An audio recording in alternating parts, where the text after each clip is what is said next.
Imagine this. You wake up one morning and everything around you is exactly the same. The same ceiling above you, the same alarm pulling you back from wherever sleep had taken you, the same coffee, the same mirror, the same face staring back, and yet, for one long, disorienting second, you don't recognize it.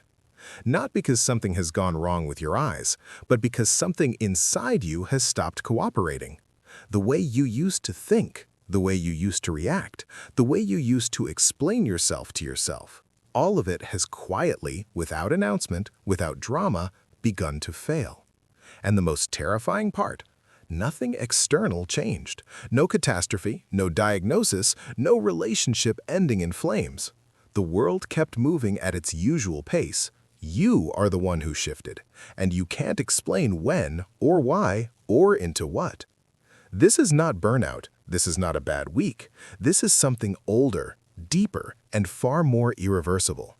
This is what happens when your old identity begins to die. Before we go any further, if you've ever looked at your life and quietly wondered, if I'm not who I used to be, then who am I becoming? This video was made for you. Hit that like button, subscribe to the channel, and turn on notifications. What you're about to hear isn't motivational content, it's a psychological excavation, and it may be the most important thing you watch this year. It is, in Jung's framework, the beginning of individuation, the most demanding psychological journey a human being can undertake. But here is the paradox that most people never confront.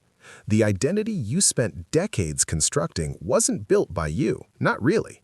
It was built around you, the way a cast forms around a broken bone. You became agreeable because conflict once felt dangerous. You became exceptional because being ordinary felt like disappearing. You became strong because tenderness at some critical moment in your past led to pain. These weren't character flaws. They were intelligent adaptations, survival strategies so effective, so seamlessly integrated into your personality that eventually you stopped seeing them as strategies at all. You started calling them yourself. And then, one day, quietly, without warning, the cast no longer fits. The persona, Jung would say, has reached its limit. The social mask, that carefully constructed version of you shaped to meet the world, to earn its approval, to keep its rejection at bay, begins to feel too small for whatever is trying to emerge from underneath. And what feels like a psychological crisis is actually something far more precise. It is the moment the psyche begins reorganizing itself around something deeper than the ego's survival story. That is when the questions arrive.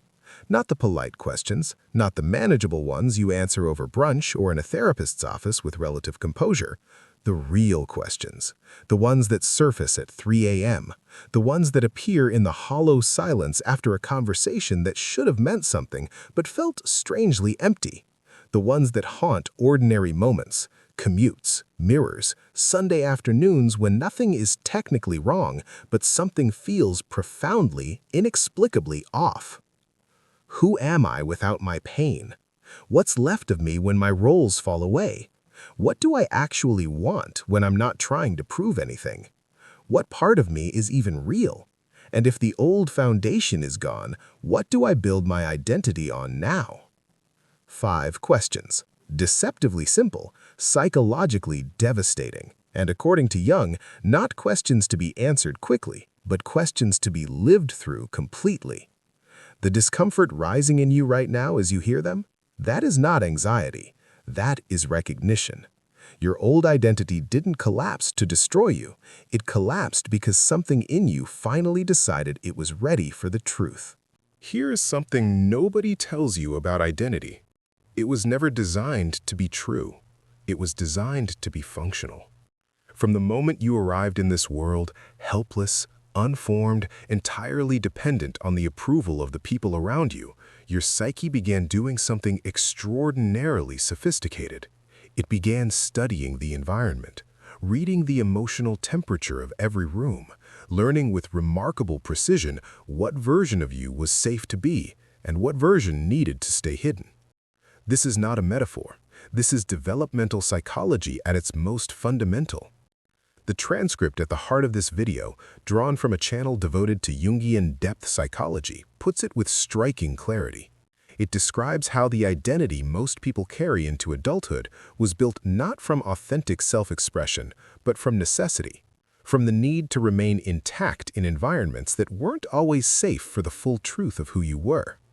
You didn't choose your personality the way you choose a coat, you constructed it, the way a prisoner constructs a life inside a cell, creatively, resourcefully, and with such complete commitment that after enough years, the cell starts to feel like home. Carl Jung had a precise term for this constructed self, the persona. Named after the masks worn by actors in ancient Greek theater, the persona is the social face, the curated, presentable version of yourself you offer to the world. And Jung was careful to point out that the persona is not simply dishonesty, it is necessary. No human being can move through social reality with their entire inner world perpetually exposed. We all wear masks. The tragedy begins only when we forget we're wearing one, when the mask is mistaken for the face. Friedrich Nietzsche understood this long before modern psychology gave it clinical language. He wrote of the way human beings construct elaborate philosophical and moral frameworks, not in pursuit of truth, but in pursuit of security. We build belief systems the way we build identities, not to illuminate reality, but to make reality bearable. To give ourselves a story in which we are the coherent, justified protagonist rather than a confused, half-formed creature stumbling through an indifferent universe. Jean-Paul Sartre called it bad faith, the profound human tendency to pretend we have no choice, to surrender our radical freedom to the comfort of a fixed role, a predictable self, a life lived on autopilot so convincing we stop noticing we've handed over the wheel. And Viktor Frankl, writing from the incomprehensible darkness of a Nazi concentration camp, observed something that cuts even deeper. That human beings can endure almost any what if they have a strong enough why. But when the why collapses, when the meaning structure that organized your entire sense of self suddenly loses its force, what follows is not simply sadness. It is what Frankl called existential vacuum. A hollowness so total it doesn't even hurt in a recognizable way, it simply empties. This is the hidden architecture of the crisis you may be living through. Because what happens during identity death isn't random psychological chaos, it is, in Jungian terms, the ego losing its old certainty. The structure you called me, assembled from survival patterns, social conditioning, family expectations, cultural scripts, and years of careful performance, begins to loosen at its foundations, not because you are broken, but because the psyche, in its deep intelligence, has decided that the old arrangement can no longer carry the weight of who you are becoming. The transcript describes this with unusual honesty. The personality built around survival eventually reaches its limit. Read that again slowly. The personality built around survival eventually reaches its limit. This means that everything you became in order to get through, the agreeableness, the overachievement, the emotional armoring, the relentless helpfulness, the curated likability, was never meant to be a permanent home. It was scaffolding, necessary during construction, suffocating once the building is trying to breathe. Arthur Schopenhauer argued that most human suffering stems from the blind, insatiable will, the unconscious drive that pushes us toward desire, acquisition, and identity formation without ever asking whether any of it brings genuine satisfaction.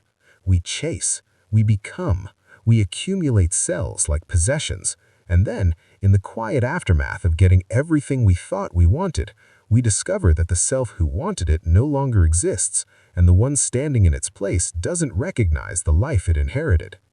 This is not a modern problem. It is the oldest human problem, dressed in contemporary clothing. And the reason it catches so many people completely off guard is this: society does not prepare you for identity dissolution. It prepares you for identity construction. Every institution, education, career culture, social media, family systems is oriented around the project of becoming someone, of building a self solid enough to display, defend, and monetize. Nobody hands you a map for what to do when that self starts to come apart. Nobody tells you that the coming apart might be the most important thing that ever happens to you. But something in you already suspects that, doesn't it? Because you're still here, still reading, still sitting with questions that most people spend their entire lives running from. And what those questions are beginning to reveal, what the unraveling is slowly, painfully exposing, goes far deeper than identity. It goes all the way down to the consequences you never saw coming. There is a particular kind of suffering that doesn't have a name in ordinary conversation. It isn't grief, because nothing has died that anyone else can see. It isn't depression, though it wears depression's clothes sometimes. It isn't confusion, though confusion is the closest word most people reach for when they try to explain it to someone who hasn't felt it. It is the suffering of a person who is between selves. And it is far more widespread, far more quietly devastating, and far more socially invisible than almost any other form of human pain. Here is what nobody talks about when they talk about identity collapse. The consequences don't announce themselves. They don't arrive as a single dramatic rupture you can point to and say, "There, that is where it happened." They seep. They accumulate. They show up in the texture of ordinary days, disguised as personality quirks, relationship patterns, career paralysis, emotional numbness. Things that look, from the outside, like character flaws or simple unhappiness, but are in fact the symptomatic fallout of a psyche caught between two versions of itself. The transcript underlying the script describes the experience with surgical precision. When the old identity begins to fade, it notes, the old motivations weaken. The things that once defined you no longer carry the same force. You may still perform them, but they feel strangely empty, as if the energy behind them has gone missing. That phrase deserves to land fully. The energy behind them has gone missing. This is not laziness. This is not ingratitude. This is the psyche withdrawing its investment from a life it no longer recognizes as its own. Neurologically, this withdrawal is real and measurable. When the brain's reward circuitry, the dopaminergic pathways that generate motivation, anticipation, and a sense of forward momentum, becomes decoupled from the activities and identities that once activated it, the result is a profound flatness. Psychologists sometimes call this anhedonia, the inability to feel pleasure in things that previously brought it. But what is rarely discussed is that anhedonia isn't always clinical in origin. Sometimes it is philosophical. Sometimes the brain stops rewarding the performance because the deeper self has quietly, firmly, irrevocably withdrawn its consent. You can keep going through the motions. Many people do, for years, for decades. The achievement still happens. The role is still played. The mask remains impressively intact. But underneath, something has gone cold. And the cognitive dissonance of continuing to perform a self you no longer inhabit creates a particular kind of interior fracture, one that most people manage not by confronting it, but by accelerating. More productivity, more distraction, more noise. Aldous Huxley, with his characteristic prophetic precision, saw this coming long before the age of smartphones and infinite scroll. In his vision of a perfectly pacified society, the most effective form of control was never force, it was comfort. The relentless provision of sensation, stimulation, and identity-confirming entertainment so total that the question, "Who am I really?" never gets enough silence to form. We don't need external oppressors to keep us from our inner lives. We have engineered that oppression ourselves, voluntarily, and we call it productivity. This is one of the most insidious, unseen consequences of identity dissolution, the desperate, often unconscious acceleration that kicks in the moment the old self starts to feel unstable. Because an unstable identity is deeply threatening to the nervous system.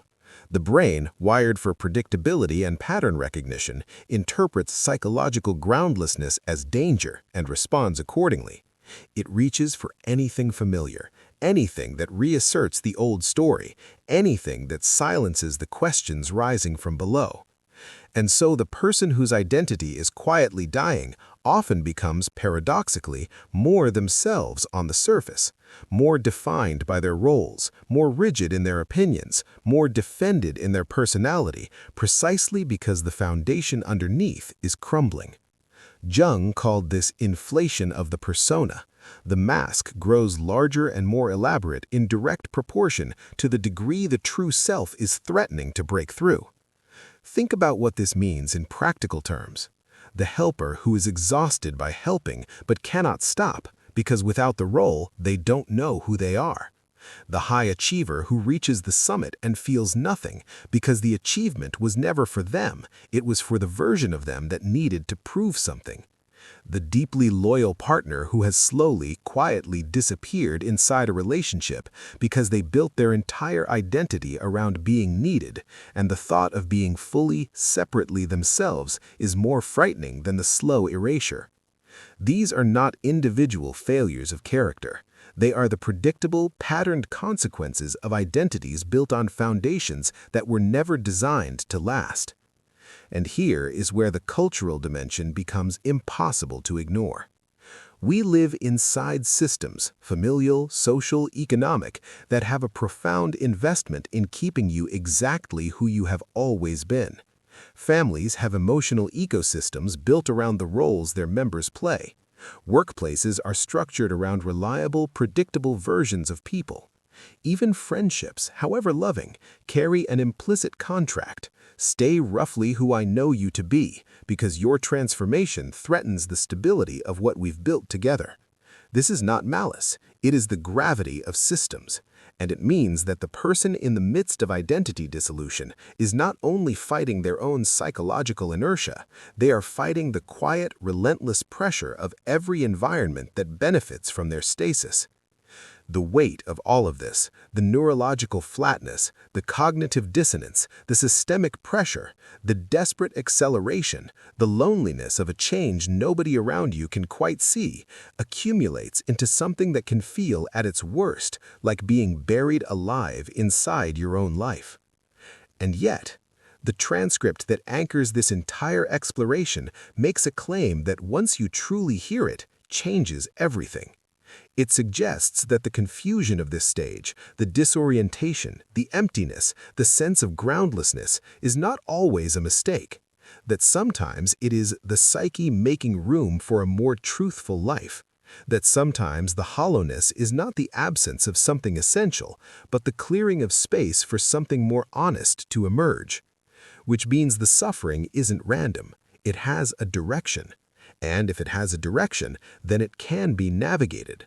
But navigation requires something most people at this stage are terrified to do. It requires stopping the acceleration, sitting in the discomfort, and making a choice so counterintuitive, so radically opposite to every instinct you've developed, that it will feel at first like madness. Everything you have been taught about identity is backwards. You were taught that a strong identity is a fixed one, that knowing who you are means having a consistent, reliable, socially legible self that doesn't waver under pressure, doesn't contradict itself, doesn't suddenly question the foundations it was built on. Stability was the goal. Certainty was the virtue. And any disruption to that certainty, any trembling of the psychological ground beneath your feet, was something to be managed, suppressed, medicated, or outrun as quickly as possible. But what if that entire framework is the cage? What if the most psychologically courageous thing a human being can do is not to hold themselves together, but to allow themselves, with full consciousness and radical honesty, to come apart? This is the rebellion Jung was pointing toward his entire life. Not a rebellion against society, not a rejection of responsibility, not the romanticized chaos of simply burning everything down, but a far more difficult, far more interior uprising. The refusal to keep performing a self that no longer carries your life. The decision, quiet, terrifying, and revolutionary, to stop running from the questions and start walking toward them. The transcript at the heart of this script describes a threshold that appears deep in the process of individuation. It calls it the painful threshold. The moment when you can no longer return to who you were, but you do not yet know who you are becoming. Most people arriving at this threshold do one of two things. They retreat back into the familiar mask, the old role, the comfortable numbness of a life lived on autopilot. Or they panic, lurching toward a new identity just as externally constructed as the last one, mistaking a change of scenery for a change of self.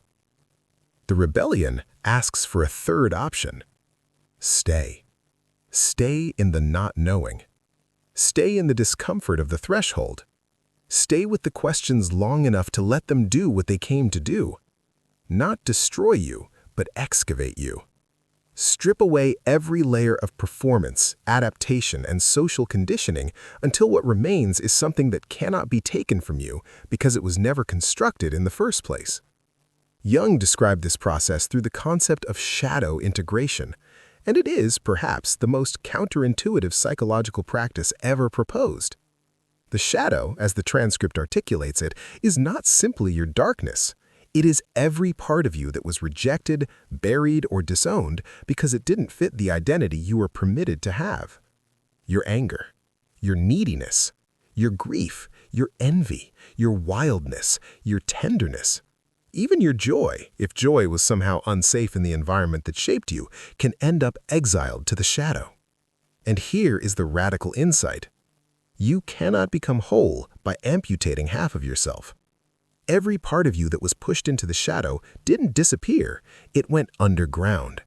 And from underground, it has been running your life anyway, through compulsions you don't understand, reactions that seem disproportionate, patterns that repeat no matter how many times you resolve to change them. The shadow doesn't vanish because you refuse to look at it, it simply operates without your awareness, which makes it infinitely more powerful than anything you can consciously see. Shadow integration, the rebellion Jung prescribes, is the deliberate, humble, often humiliating act of turning toward what you have spent your life turning away from. Of saying, that part of me that I was ashamed of, that I hid, that I judged in others because I could not acknowledge it in myself, that part is also me. And it deserves a seat at the table. History is full of people who understood this intuitively, even before Jung gave it a name. Fyodor Dostoevsky wrote characters who embodied their shadows so completely, the rage, the degradation, the split between performed virtue and hidden torment, that readers recognized themselves in ways that were deeply uncomfortable, because Dostoevsky understood that the parts of human nature we most vigorously deny are not the least true parts. They are often the most true. Friedrich Nietzsche's concept of becoming who you are, his radical insistence that authentic selfhood requires the destruction of inherited values and the painful construction of one's own, is another version of this rebellion. He called it the revaluation of all values. Not nihilism, as it is so often misread, but the courageous act of stripping away every borrowed belief, every second-hand identity, every comfortable lie, and standing in the wreckage long enough to discover what you actually think, feel, and value when nobody else's voice is louder than your own.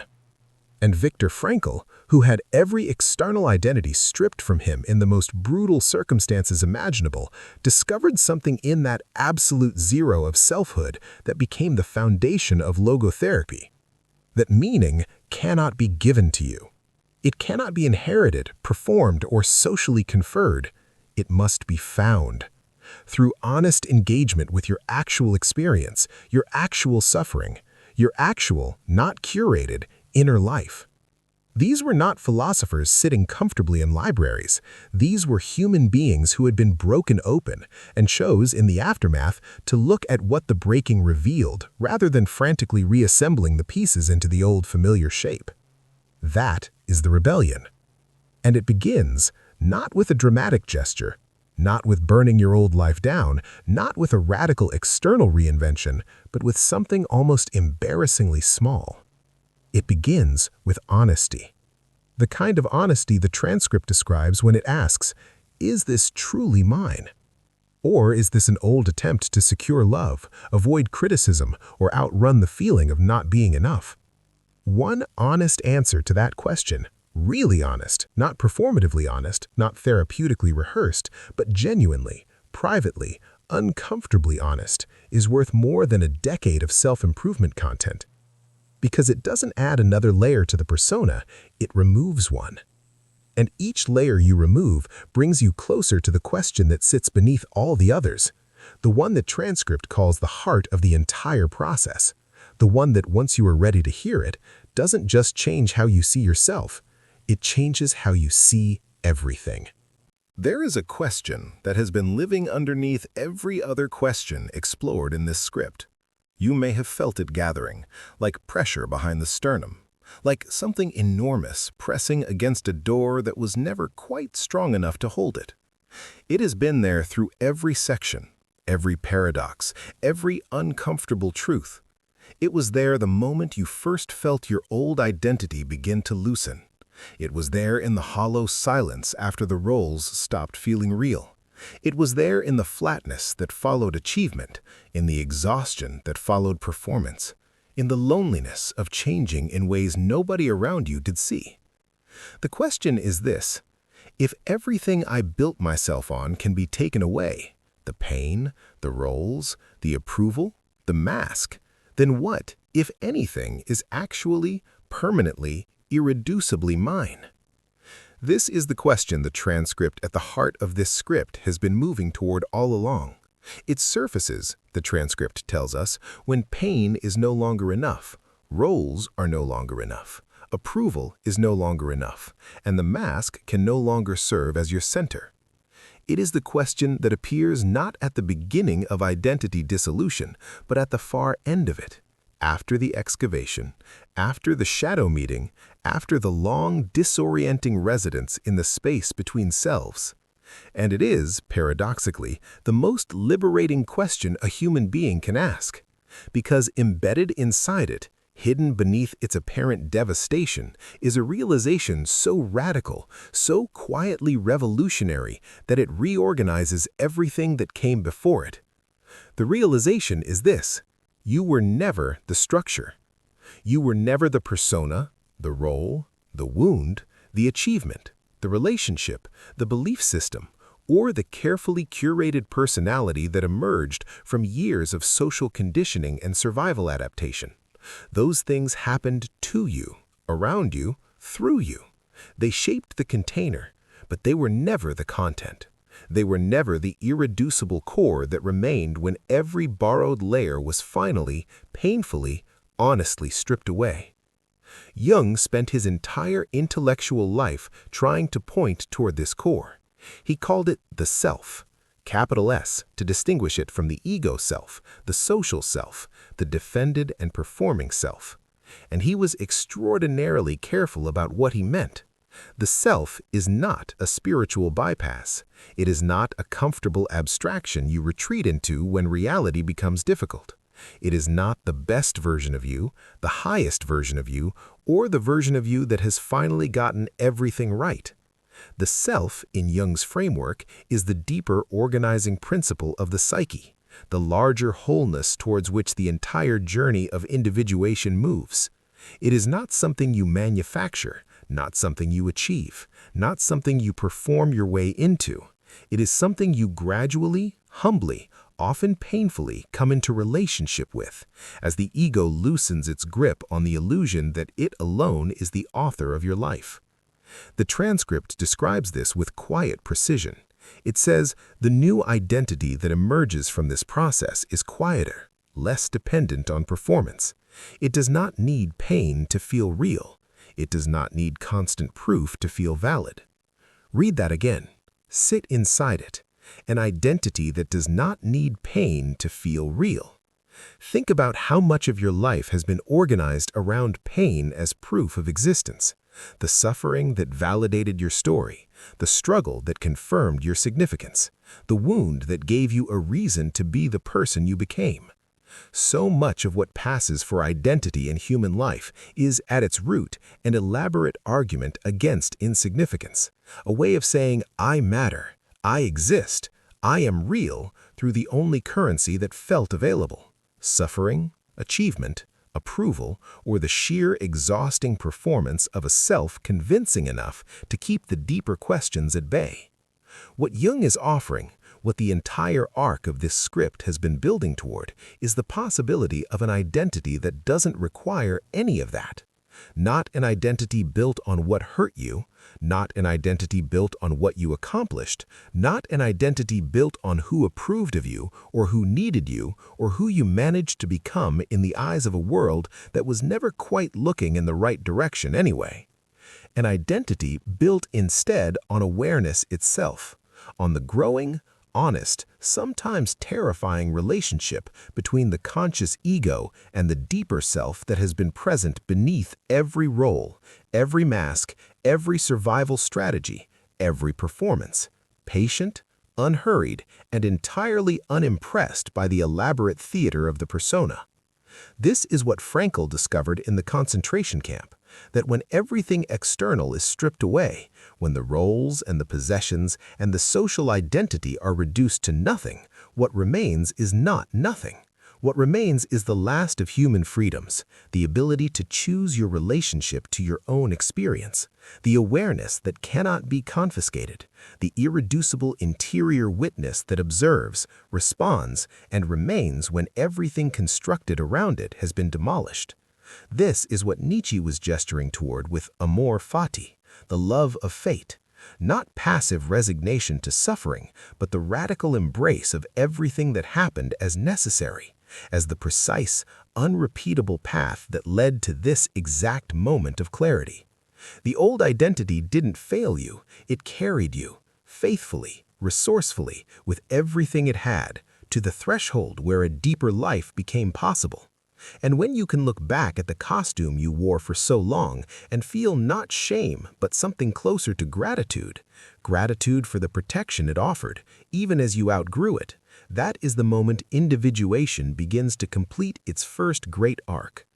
The transcript ends with a question that deserves to be the final resonance of everything explored here.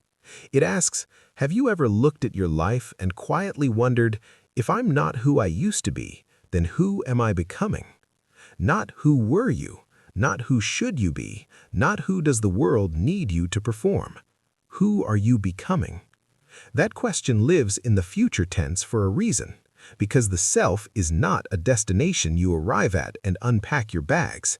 It is a direction, a compass orientation, a way of moving through the world that is less about having all the answers and more about developing the courage to keep asking the honest questions, even when, especially when, the questions are more uncomfortable than the silence that preceded them.